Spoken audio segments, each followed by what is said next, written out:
Finally, when we talk about happiness, this is wholly true as well. Because the question we have to ask is, what is not fulfilling me? What is it that I'm missing in my life? Hello, and welcome to the Business of Happiness podcast. I'm your host, Dr. Tarryn MacCarthy, and today is going to be a phenomenal day. Shakti Gawain, personal development author, said, "You create your opportunities by asking for them." And in his book, Small Wins, Big Success, Abhishek Ratna said, "Take the risk to ask for whatever you need and want.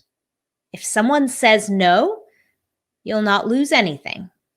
If someone says yes, you have a lot of gain."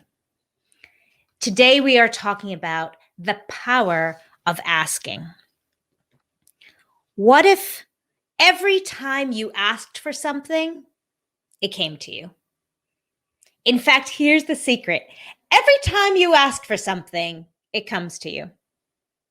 In business and in life and in happiness. And the opposite is also true. When you don't ask, things only come to you by default. It's such a powerful understanding of the laws of the universe, of the laws of business, and of the laws of relationships. You know, I'm the kind of person that loves creating things. I have a huge creative bone in me. I love being able to draw and write and sing and create businesses and create business plans. And I really love creating vision boards. I haven't done one in a while, but I really love to create vision boards. It was how I started the vision for my orthodontic practice years ago. I just started putting things on paper. I love vision boards because they make you be really clear on what it is that you want. And when I was making this vision board for Embrace Orthodontics, I noticed that every time I put something on the vision board, it would come true. It was almost a creepy magic act. It was really fascinating to me, the power of a scrapbooking, crafting exercise in terms of business. When we first started Embrace, my partner and I had visioned, and the impact we would have on our community, the smiles we would change, the empowerment part of what we do. We imagined a group of women working together. So you can see on my vision board, I found pictures of women working together, empowered women. I think on one of them, I even found this picture of a little girl making a muscle, and looking at herself in the mirror and seeing how strong she was. In fact, I even noticed that on my vision board, I attracted patients that looked kind of like the people on the vision board. Honestly, this happened for real. I even told one of my patients, Jackie, if you're listening, you remember this, but I cut out a picture and the next thing, a new patient showed up and looked just like this image I had on my vision board. I don't know what explanation there is for that, but it's the truth. Anyway, it represents to you how anything that I recognized I was asking for, I was allowing the opportunity for it in my world. And we noticed that at the end of the year, everything on the vision board came true. And after the second year, we did it again, and we had a different focus in terms of the impact on our community. And once again, our vision for Embrace came true. And we kept saying to each other, man, you know what it is? It's because we're giving clarity to what we're asking for. Here I'm asking for a very specific outcome, and now I'm giving opportunity for that outcome to come true. At the end of the second year, I realized Embrace had grown in its notoriety. Embrace had grown in its impact. Everything that we had intended for Embrace came true. But the one thing that was missing was money. I had forgotten to ask, to have clarity on money. We were so successful, but in the design, we had forgotten to be very clear on inviting wealth for ourselves. So that very third vision board, and I have all three of these in my closet for evidence, I found this picture in a magazine of a back pocket of a pair of jeans with money pouring out of the pocket of jeans, the back pocket, kind of overflowing with financial abundance. I remembered to ask for money. And in my understanding of what money is to me is freedom of choices for my practice, freedom of choices for my free time, freedom of choices for my family. For me, money represents freedom. I had forgotten to ask for financial security and financial freedom. And wouldn't you know, the year I put that little image on my vision board, it came true. We saw more financial growth than we ever had before. The power isn't in cutting out pictures out of a magazine. The power is in asking. Remember to ask. Remembering to ask is so critical because it forces us to be clear on what we want. In business, this is everything. What are you asking for? How I ask my patients questions is very important. If I give them a leading or a directing question, I can get any answer I want out of my patients. But if I want the truth, I have to ask a question in a format that's open, that doesn't guide them to the answer. You know, in orthodontics, the success of our treatment relies very heavily on our patients' compliance. And compliance in our office looks like teamwork. So we need everybody on board. And some of that, I need some reporting. Maybe I haven't seen you for 2 or 3 months. I want to find out how it's been going. So how I ask the question can either give me the answer I want or the truth of the situation, depending on how I ask the question. If I say, have you been wearing your rubber bands, or have you been brushing your teeth twice a day?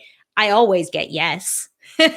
If I say, how often have you been able to brush your teeth? Now I start to get a little bit of a different answer. And I start to be able to find some information that I can support my patient with in finding a solution that will set them up for success. But I have to ask the question in order to be able to have success with that patient's care. And the same is true with running a team, leading a team, remembering to ask. Ask our employees, how is it going? What is your opinion of the situation here? Remembering to ask and then being very clear on what the question is. Where this dips into our personal life is also critical because sometimes we feel like in a relationship, we shouldn't have to ask. Doesn't that seem like the romantic notion? I shouldn't have to ask him for anything. He should just know me so well. We've been married 20 years. But the truth is, how often do you know what you want? Sometimes we don't even know what we want ourselves. How on earth could we ever expect our loved one, even in a 20-year marriage, to know what we want when we don't even have clarity about that ourselves? If you're listening to this podcast, chances are you didn't get into business to be miserable. The problem is that people feel that if their business gets busier, if they start becoming more successful, that happiness will eventually set in. But it can actually get worse. This is why I created the Business of Happiness Prosperity Coaching. In this one-on-one coaching, we look at how to redefine success on your terms and re-find the joy and the passion in your dream. Visit me at thebizofhappiness.com and become the happiest business owner you know. Imagine this story. A husband and wife loving each other dearly. They've been together for many years. And every morning he makes her coffee. And every day she wishes that he would remember she loves flowers. And every day he thinks, man, she never says thank you for that coffee. I make it for her every morning. I give her a cup of coffee. I think about her when I get up in the morning and I think, oh, she'll really enjoy her coffee this morning. And she never says thank you. And she goes through her day and she says, I look all around me. I see everyone receiving flowers. He never brings me any flowers. He should know by now. We've been married for so long. He should know. And imagine how different the story would feel, how much more connection there would be if both of these two fictitious players in our relationship game would just give themselves permission to ask, to let down the fallacy of the romantic notion that he just knows and he should just know me so well. What if I just asked, I love flowers. I'd love it if sometimes you would bring me flowers. That really makes me feel great.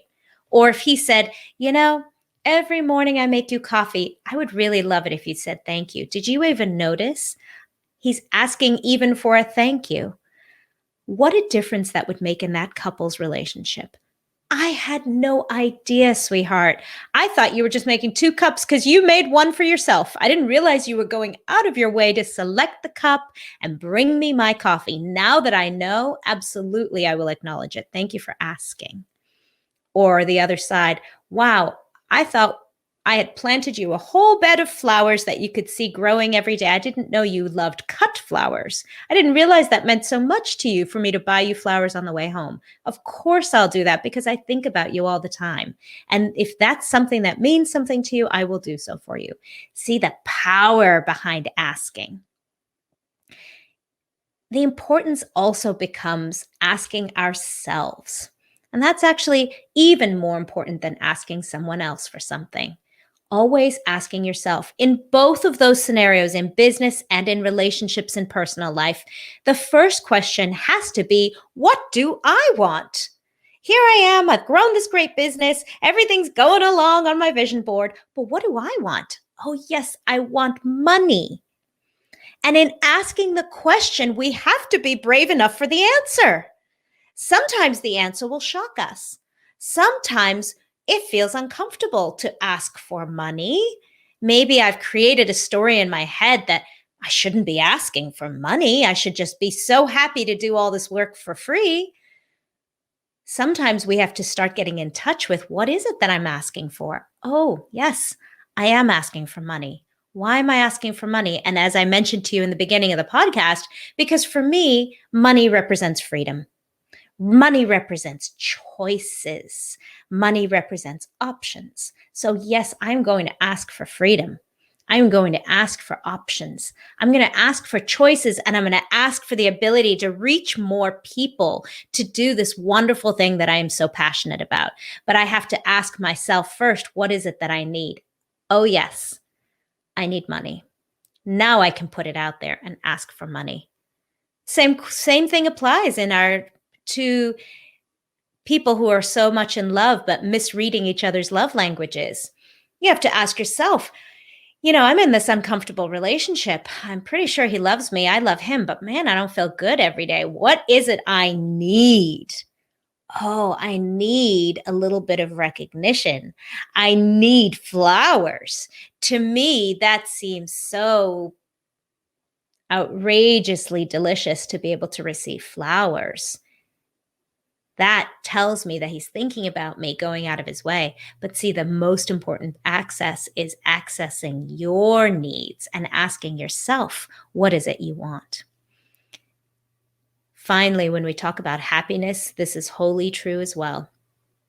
Because the question we have to ask is, what is not fulfilling me? What is it that I'm missing in my life? I'm unhappy. I know I'm unhappy, or I feel numb, or I just feel apathetic. What is it I need? What is it I want? What will light me up? That's the question that we so frequently forget to ask ourselves, or we rely on the answer from 10 years ago. Because let me tell you, what made me happy 10 years ago is completely different from what makes me happy today. I have to give myself permission to ask. And man, is that powerful when we give ourselves that permission to say, Tarryn, what is it that's fulfilling you now? And be brave enough for the answer.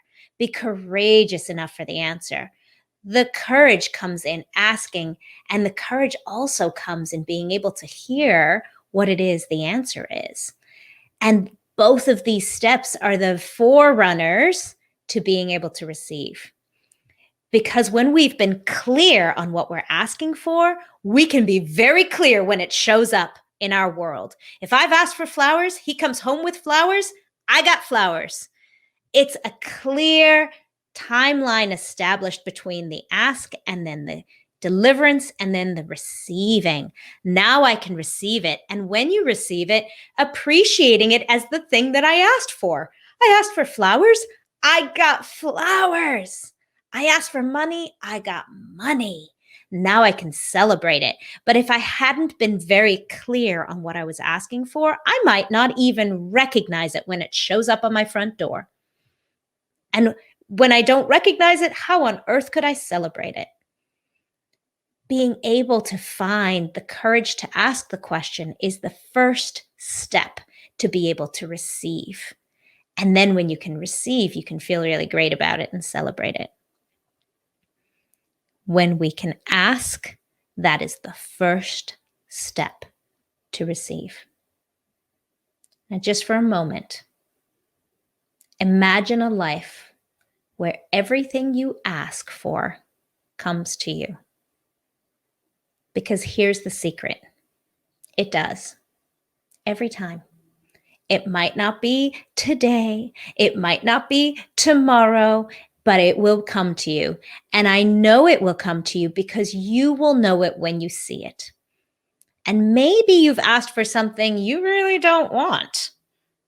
And that's a learning lesson too. That happens to us in business all the time, but it doesn't mean we need to be fearful of asking the question. When I ask my patient, how often are you brushing your teeth? I want them to say 3 times a day. Or sometimes I want them to say never, because then it answers the question to why they have plaque all over their teeth. Now I have a solution. Okay, you just need to start brushing. But every time we ask, we get the answer. We just have to be brave enough to ask the question in order to be brave enough to receive the answer. When we can ask, that is the very first step to receive. Wishing you a fabulous day, my friends. Bye-bye.